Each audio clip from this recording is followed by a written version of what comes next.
So welcome back to another episode of Baxter's Buzz. I am your host, Baxter E. Hall. This segment or this particular podcast, I guess we'll call it this. So what's the question uh, version with my wonderful family member and friend Tiana Starks. Hello. And yeah, we wanna make this thing consistent. I actually found the audio of our pods that we recorded a couple of years ago, literally over 2 years ago, and I'm going to be trying to clean them up a tad bit and then add them to our the audio podcast, the Baxter's Buzz podcast. But we had some good conversations, man. We had some good conversations. I'm hoping that we can recreate some of that stuff, and hopefully we're even more comfortable, talking about some of the things that we were maybe dancing around before. But we had some really good ones. So it's been an interesting journey to kind of go back in time. But anyway, how's your week going? How you feeling? What's going on? It's going good.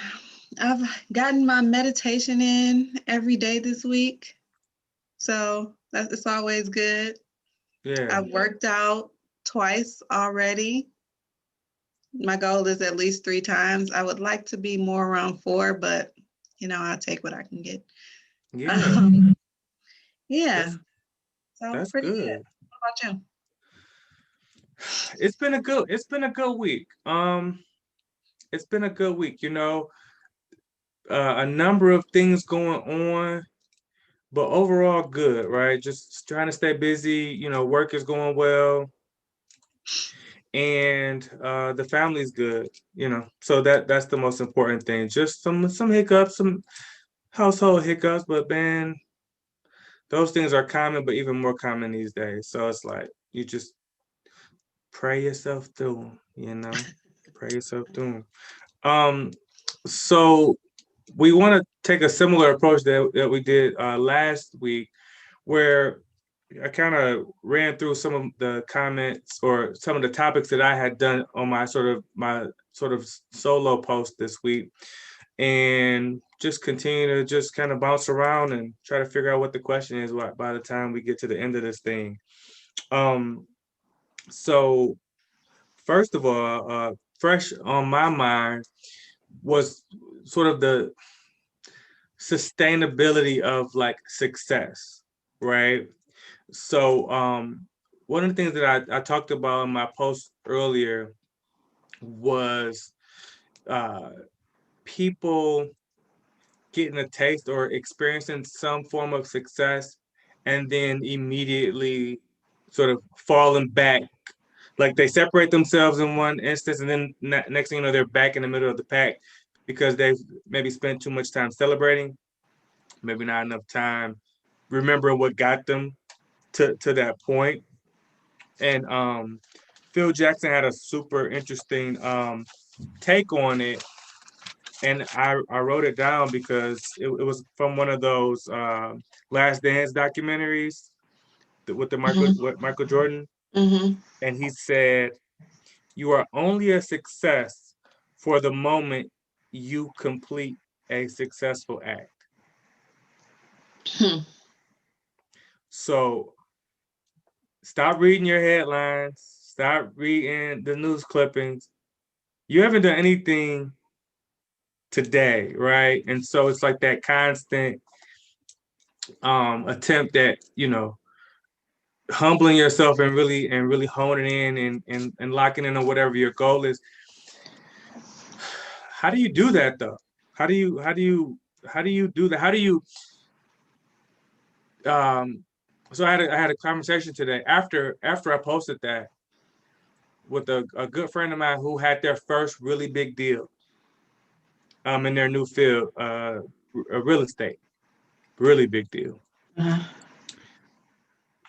And they were saying, I really want to, you know, I started immediately thinking about what was next. And we don't ever give ourselves time to like smell the roses.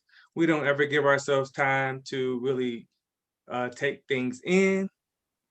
And I'm Mhm. like, man, that's funny you say that. I was talking about the exact opposite of that today. But they're both super important, right? So how do you give yourself an opportunity to uh, celebrate your victories and not just poo-poo them, give yourself a moment to pop your bottle, to pat yourself on the back, to reward yourself for your hard work, but not get complacent. Like it's such a thin line. Like, how do you go about handling that when you're dealing with like highs and lows, T?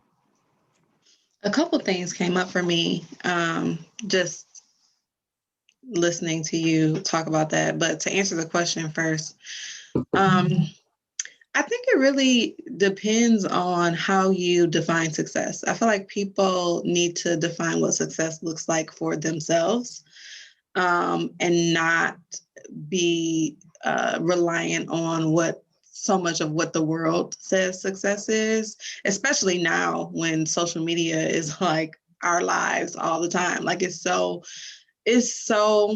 hard to I don't want to say feel successful, but if you're always comparing yourself to somebody else's success on social media, like that's not attainable because Yeah. people are always going to look better than what the actual situation is on there. But so I think the first thing is you have to define what success is for you. And some people, maybe once they reach a certain level, that is what success looks like. And so they don't strive for whatever else. I mean, like for me, if I became a billionaire, well, probably not me, but I can imagine, like, I could tell myself that if I became a billionaire, then I'd be cool. Like, I just go hang out on the beach somewhere for the rest of my life. Right. And I've reached the peak of success for myself. But I think everyday people, like, success is so far out for me. I think that, like, to what your friend was saying, like celebrating the small wins, I need to work on doing that more because I'm already on to the next thing after, something good happens because I'm still trying to reach whatever success looks like for me. But at the same time, the thing that came up immediately for me was burnout. Like, I feel like probably um,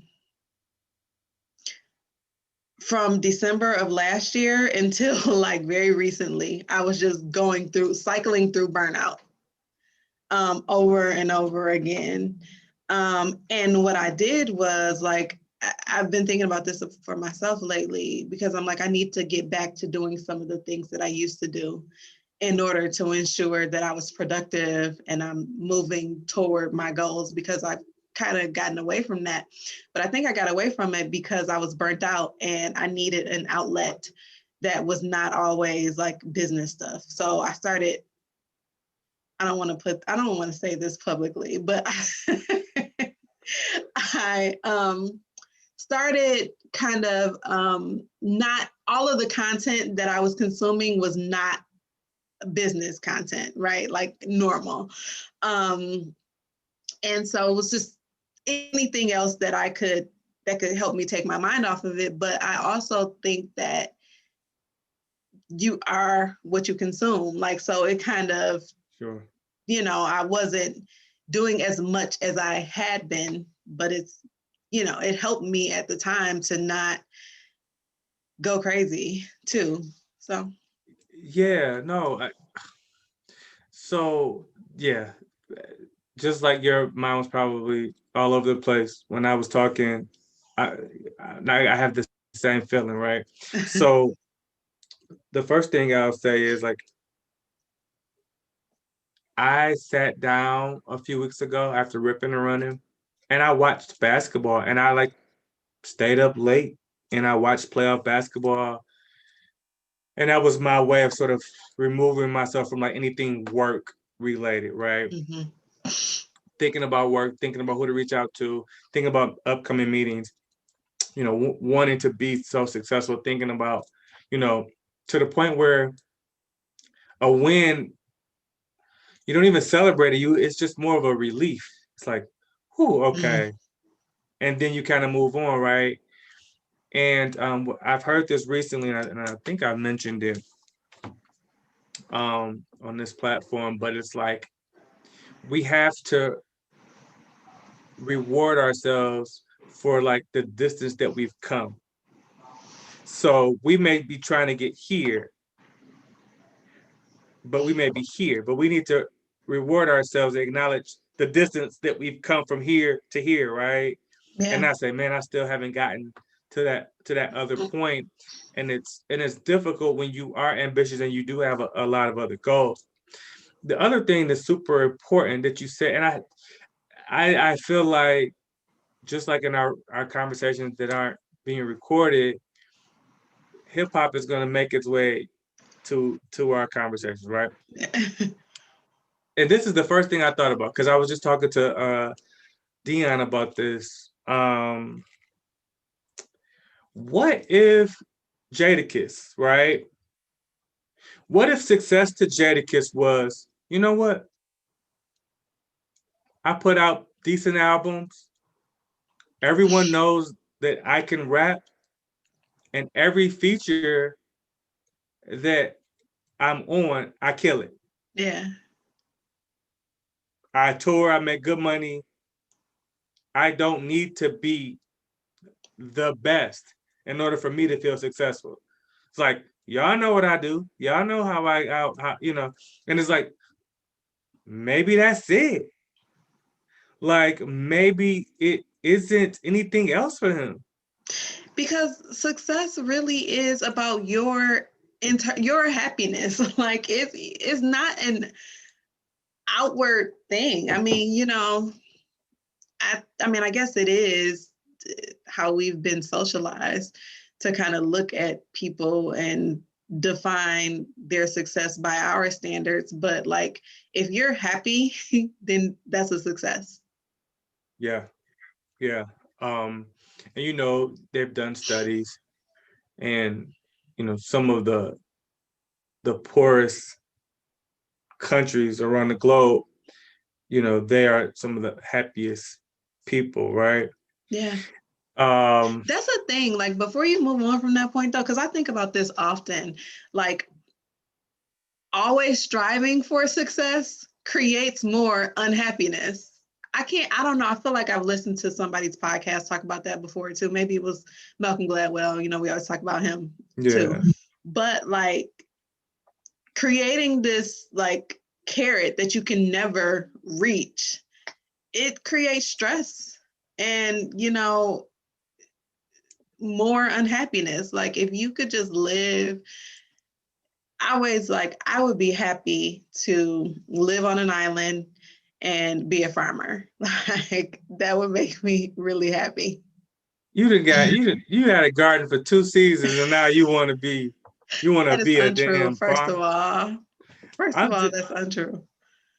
Second of all, I've since I went to Dominican Republic, I wanted to move to an island and be a farmer. okay. All right.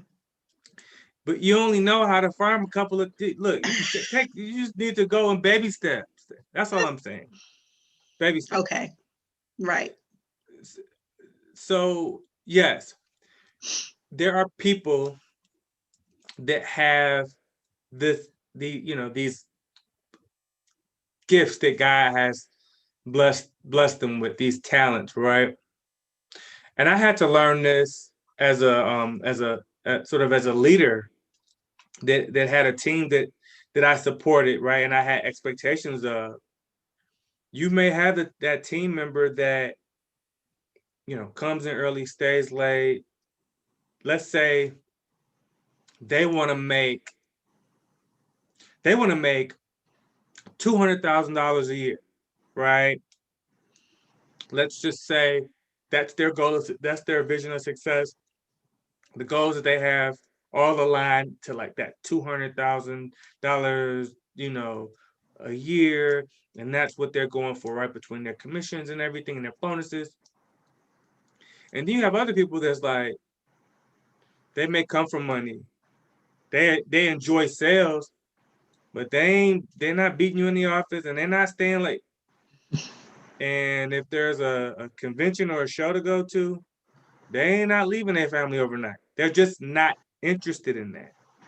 And so what I had to learn as like a leader was to try to figure out what people's ideas of success were, what they were trying to um, attain, and then I could then help them get to that point. And also, I could also tailor my expectations for what I have for them, right? Because it's not about me, and so um, it's tough because it's like you want everybody to think the same way you think, but that's just not real life. Right. Um, uh,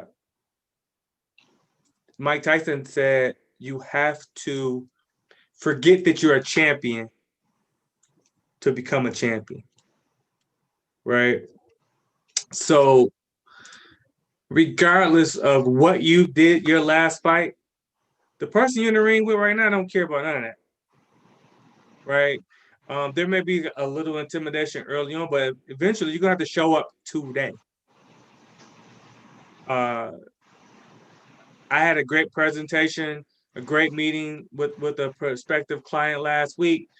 Got the deal, super fired up. If I have a meeting today with a new prospect, they don't care what I did last week.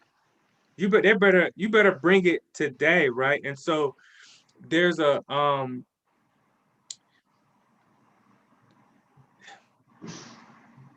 sort of a in the momentness. Yeah, I think I just made that up. But there's like an in the momentness that we need to have in order to fully in the momentness that we have to stay in order to sort of capitalize on what's in front of us. And I think that we are so busy either patting ourselves on the back from the last uh, instance or with our head down because of what happened the last time that we're not looking in front of like what's in front of us, right? I think that you just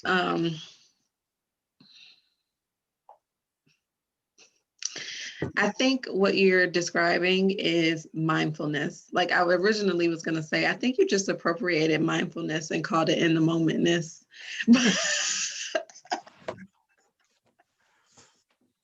Okay.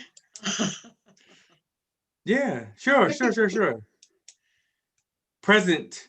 There's a yeah, all that. Yeah. Right. Go on.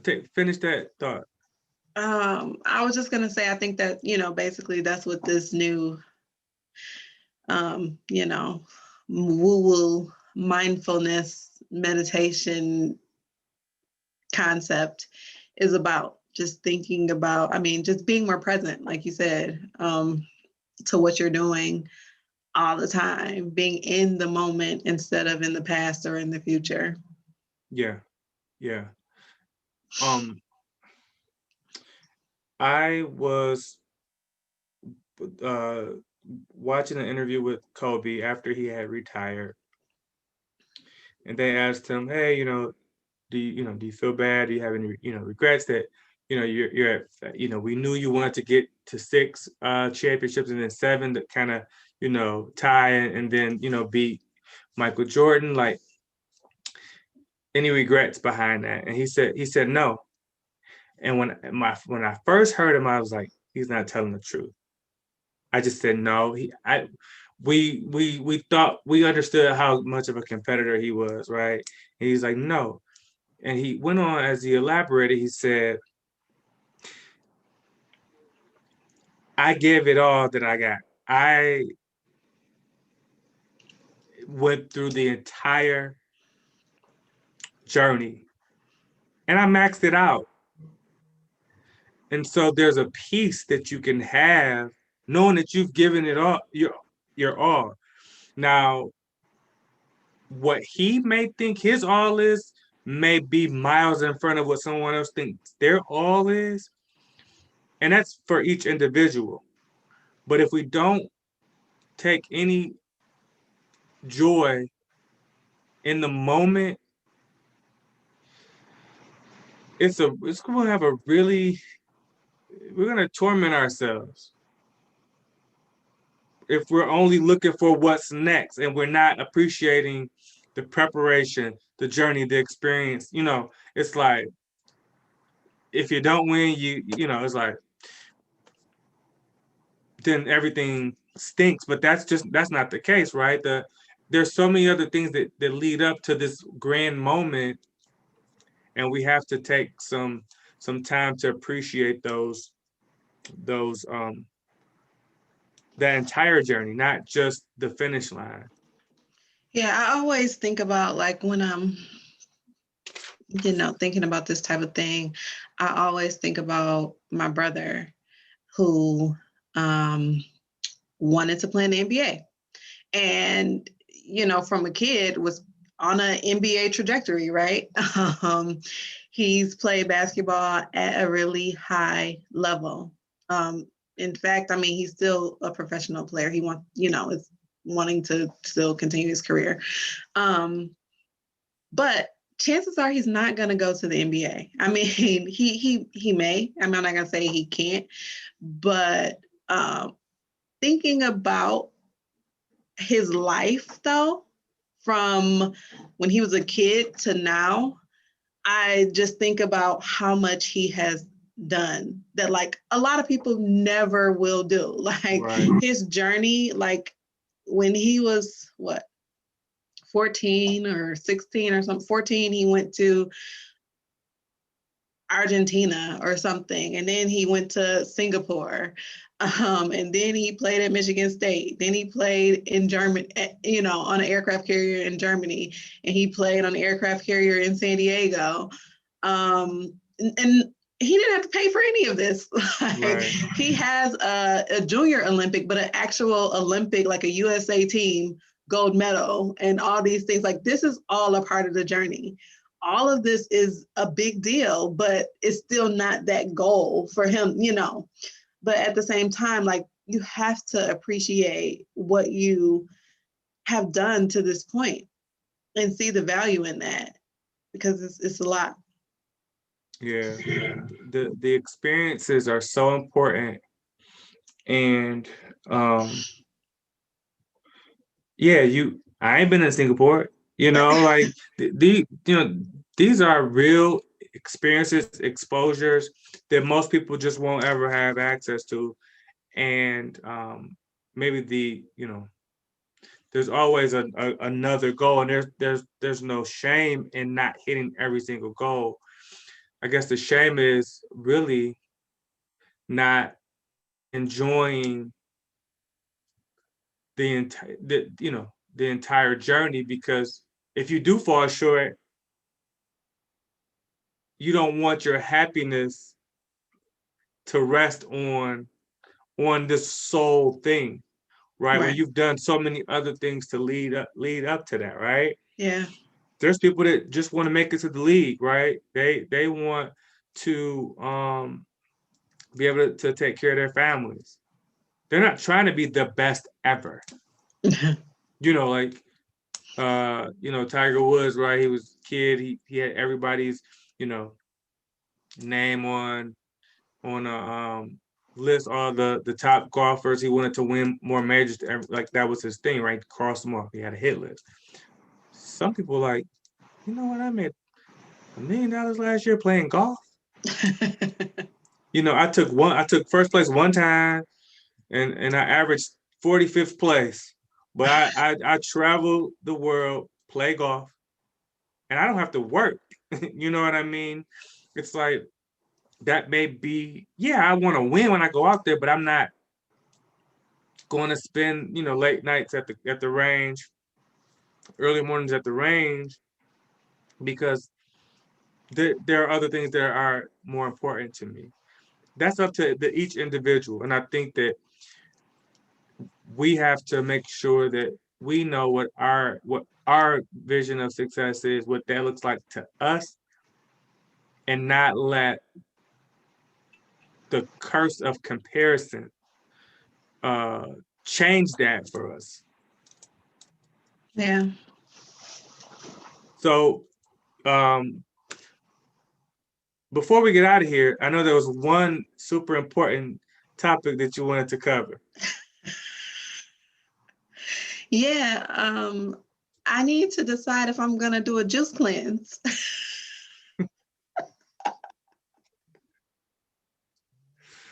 So, okay, so I'm probably not gonna do it because my juice place that I like, they had a deal. It was only for yesterday, $20 off of a 3-day cleanse.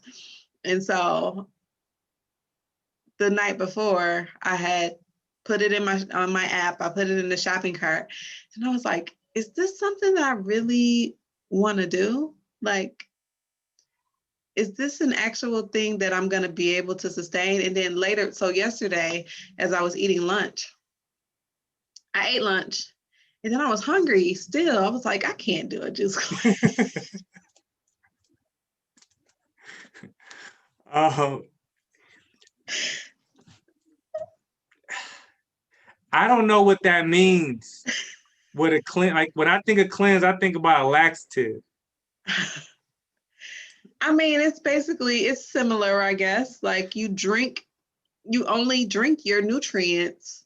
So like it doesn't necessarily work like a laxative right away, but at the end of it, you're not like having solids in your stomach.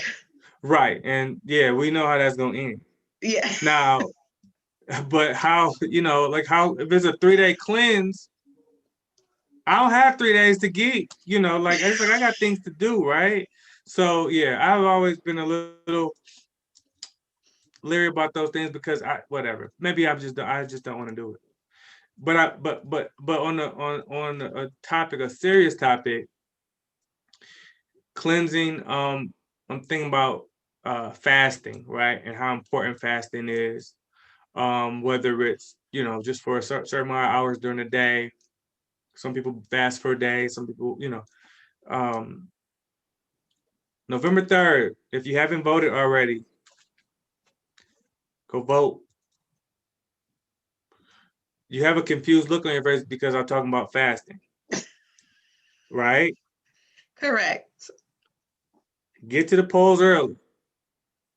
And if you are someone who fasts,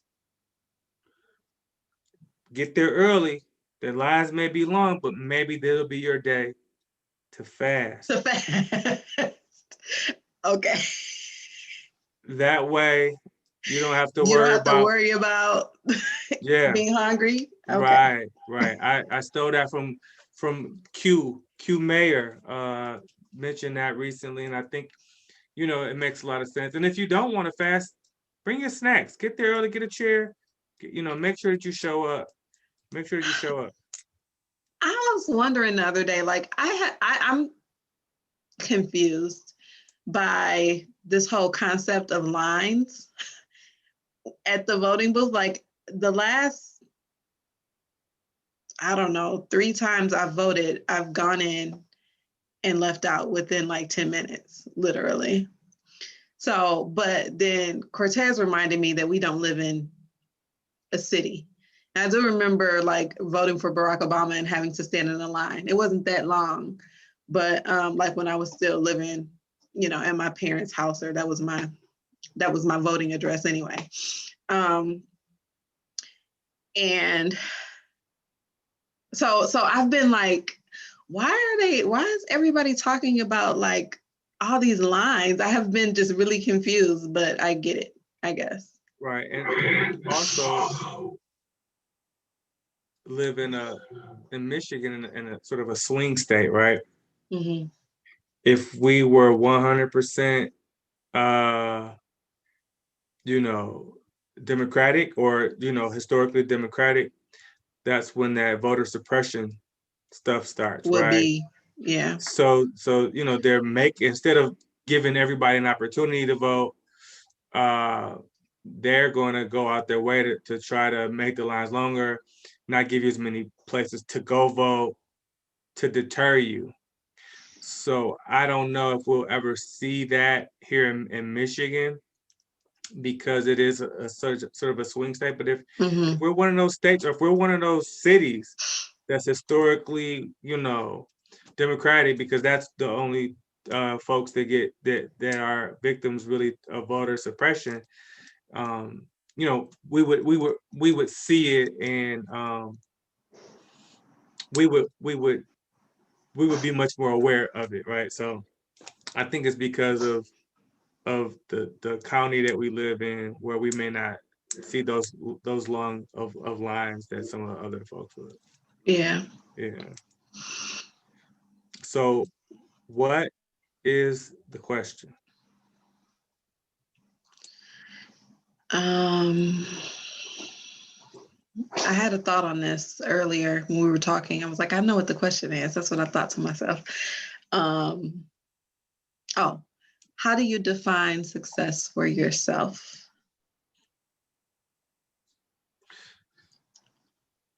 How do you? How do I define success for Yeah. myself? Um, that's the thing. It's a moving target for me. It's not necessarily a moving target, but every quarter I look at what are the things. I mean, it's hard for me to visualize long term, like in the future. That's something I'm always working on, determining like what I want my life to look like in 10 years. I don't really know. But looking at life in shorter spurts, that's how I determine like what I want to accomplish. Well, as I sit in my office and I look at this big old whiteboard that I bought, um, it's 95% because of you, because you talked about the power of um, just a vision board and writing your goals down, right? And affirmations. And I'll show you. But when I was looking for a new job years ago, I never erased it. Sort of what I wanted to do. I mean, boy, when you would tell me about, I wrote this stuff down, like, I'm telling you, I don't know what it is. Like, it all happened. And I'm like, all right. Like, if you were on TV saying this, trying to sell me something, I'd be like, eh. But it's like, I trust, pretty much everything you say. So it's like, she ain't trying to sell me nothing. Let me see if this really works. And there's definitely power in that. So what I would suggest people do is think about every aspect of their life, family, career, Oh yeah. and determine what their days look like, right? What experiences do they want to have?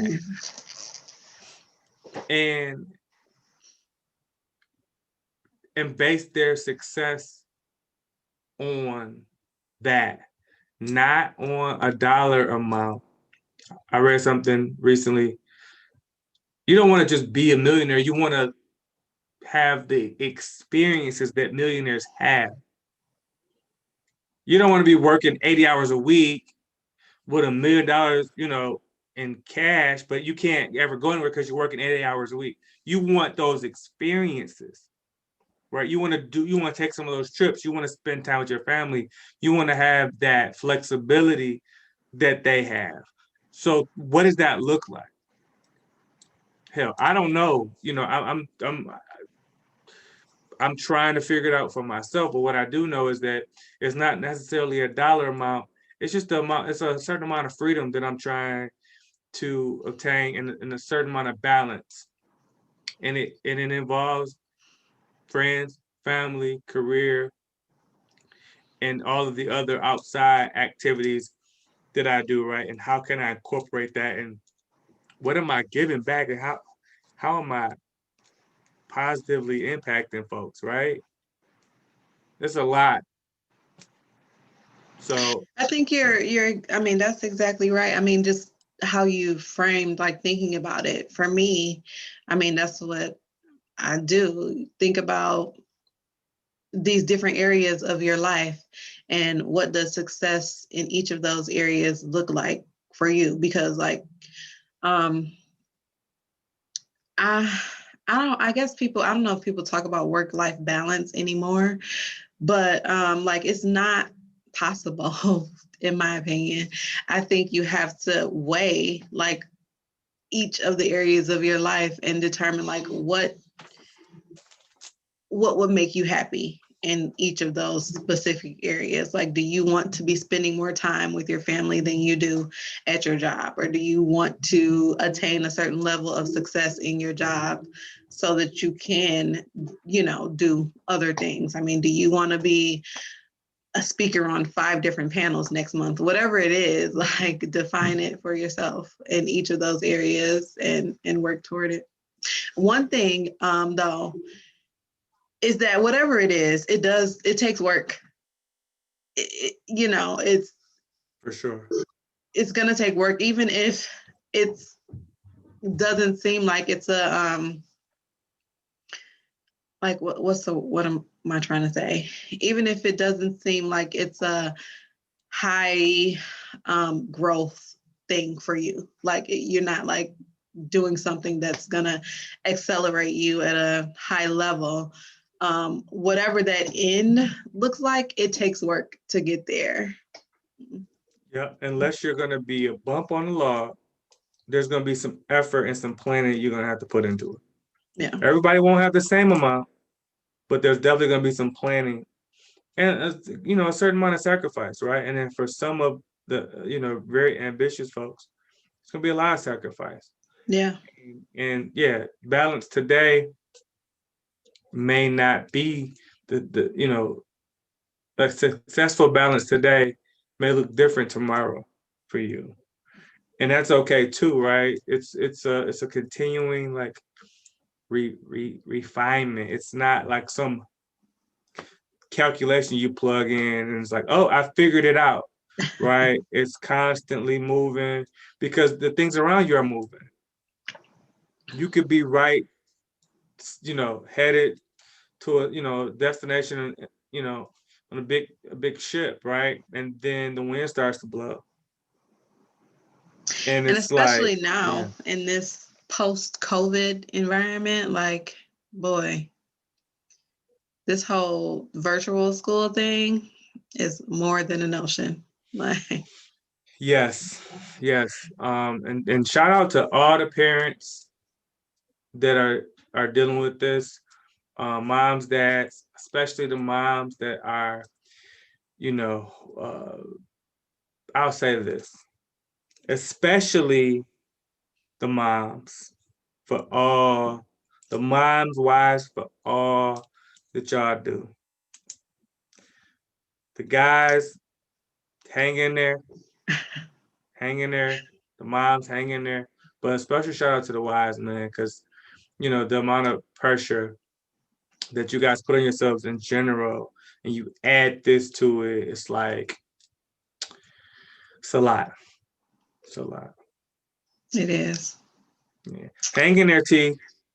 Thanks. Everything, hopefully soon we'll be able to look back at this and go, damn, that was a crazy year. And not Hopefully still soon. be in the middle of, Yeah, I know. yeah, yeah. So, Damn, that was a crazy decade. Like, no, we don't. man, this has been a crazy 5 years. Like, it's gonna be like in the middle of it still. Yeah. But well, I appreciate you as always.